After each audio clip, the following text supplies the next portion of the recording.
All right, moving inside the cell membrane. Unlike a eukaryotic cell, once you're inside the cell membrane, that's it. Everything is contained within that cell membrane. No nucleus, right? No nucleus, no mitochondria, all of those types of things. So within that, the liquid portion of that is called the cytosol. And then some things that are present in bacteria that are not present in eukaryotic cells, they do have something called, or many bacteria do, not all, uh, they have a structure called an inclusion. Now, it's not bound by a membrane, but it is kind of an area where chemicals or nutrients will congregate and kind of stored. You can see this in different pictures of that. And again, it's this area that's a deposit of nutrients and chemicals that the cell is saving. These are called inclusions. All right, so another thing that only prokaryotic cells have is some prokaryotic cells can form a structure called an endospore. And this we will talk about. We will learn how to stain endospores during our lab portion. These are unique structures. Some bacteria can produce them. The genus, we classify bacteria based on what they can do, and the Clostridium genus and the Bacillus genus, many of those are capable of forming endospores. Some examples, why do you care? Well, there is a condition called C. diff, Clostridium difficile. It's caused by a bacteria, Clostridium difficile. It is capable of forming endospores. This is going to make a difference in how we treat it. What else? Clostridium tetani. Clostridium tetani. What disease do you think that may cause? Tetanus. This is another one that you get these endospores. Clostridium botulinum. That's another one that forms endospores. You've heard of the cans, and if the can is bulging, you shouldn't eat it. It's because these anaerobic bacteria are inside, enjoying life inside the can and reproducing and making all of these toxin gas. You can get botulism from that. Another one, Clostridium perfringens, causes gangrene. So a lot of diseases are caused by these endospore forming bacteria. Why do they form endospores? Endospores are a defensive strategy. And when a bacteria finds itself in unfavorable conditions, the ones that are capable will form an endospore. It allows them to kind of go into stasis. It lays down these layers and layers and layers of protection, membranes and layers around this structure, so that when conditions become favorable again, the bacteria will survive. But while it's an endospore, it doesn't undergo metabolism, it doesn't grow, it doesn't do anything. So again, kind of a stasis type situation, which means it can survive for decades, at least decades and possibly centuries. And they have even found endospores in fossils that they've been able to germinate and come back out, though we're not exactly sure. It could have been contaminated at a later point in time, so we don't know that for sure. But they are very hardy, almost indestructible. Spraying a little bit of bleach and stuff was not going to get rid of endospore forming bacteria. The easiest way to get rid of them is to autoclave it, and we'll talk more about autoclaving. That's using heat and pressure to kill bacteria. Endospores will be destroyed by autoclaving from that. All right, so let's look at a little bit more about what they are. So we're going to start off with a cell. This cell is going to find itself in an unfavorable environment. And for most of these bacteria, it's oxygen. Oxygen is the problem. These are prokaryotes that are anaerobic. They are not they do not use oxygen to make ATP. They're anaerobic bacteria. And not only are they anaerobic, but that oxygen is poisonous to them. They cannot survive in an oxygen-rich environment.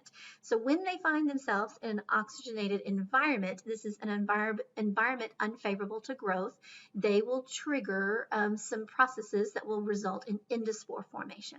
So what happens? Replicate DNA.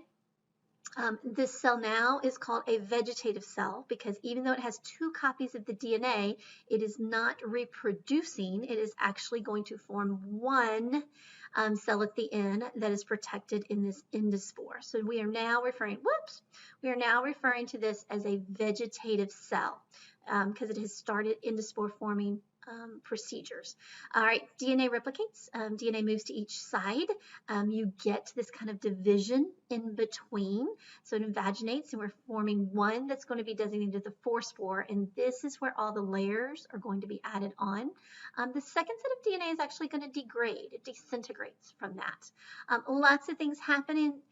We end up, after all of these things, with a fully formed endospore. All right, this is not considered a method of reproduction because we started out with one cell that divided its DNA, and we ended up with one cell. So it is not considered a method of reproduction. And again, once we have that endospore formed, no metabolism's going on. It's just kind of like the cell is in stasis. Don't confuse endospore with a fungal spore. A lot of fungus reproduce by spores, by forming these spores that are released. This is not the same thing, so don't get that confused in your vocabulary from that. Okay, those are endospores. Just some other things to mention, all these red dots, these are our ribosomes. Prokaryotic cells have ribosomes. They are very similar to eukaryotic ribosomes. We are going to find some differences that'll make a difference later, but for the most part, ribosomes, same function, protein synthesis. They do have some basic cytoskeleton that play a role in the cell shape, but the predominant way that the cell gets a shape is that cell wall. Okay, last thing in this chapter I do want to point out is this theory called the endosymbiotic theory. All right, so how do we get these anaerobic cells, aerobic cells? How do we get these endospore forming cells? So there is a theory that describing how eukaryotic cells came to be. And when we go back, the simplest form of a cell is a prokaryotic cell. Now back when prokaryotes ruled the world, our oxygen concentration was very different. The gas components in the atmosphere were very different, and there were a lot of prokaryotic cells, and many of them were anaerobic. The predominant ones were anaerobic because there wasn't much oxygen at the time. So this is what was living, a primitive prokaryotic host cell, anaerobic in nature. As things started changing, it allowed for life that used oxygen. So there were aerobic bacteria that developed, that were capable of using oxygen to make ATP.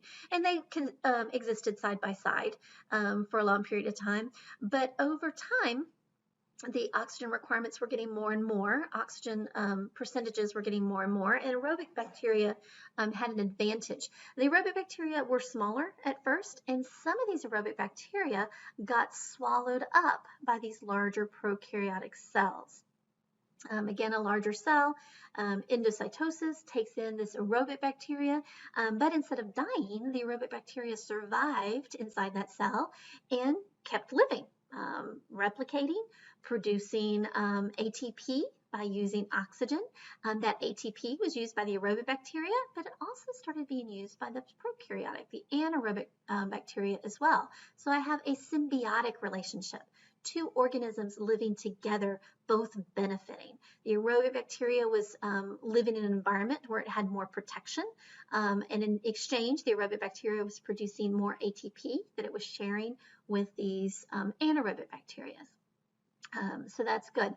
Over time, these two symbiotic organisms that were dependent on one another became so dependent that they lost the ability to exist independently. We now refer to these as mitochondria. This explains why mitochondria have its own DNA, why mitochondria have its own ribosomes. And this is why mitochondria are the powerhouse of the cell. It's where all the ATP production occurs. So that explains that very nicely from that. Now, independently, there were photosynthetic bacteria also living in this soup, and some of these photosynthetic bacteria got engulfed by cells, and these became the ancestors for any of our plant cells that are capable of photosynthesis. The bacteria became the chloroplasts that we find in plant cells and eukaryotic cells. So again, this is a theory based on a lot of different evidence that kind of explains how this happens. Again, a theory in science is something where a lot of evidence points to one answer. It is not a perfect thing as we learn more and more.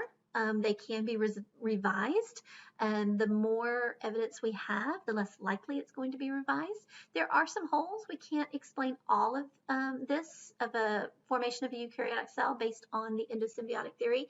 So who knows? But at this point in time, we're going with the most knowledge we have, and this is what we have to explain the differences and the similarities in prokaryotic cells. Okay, that finishes chapter 3. Yay!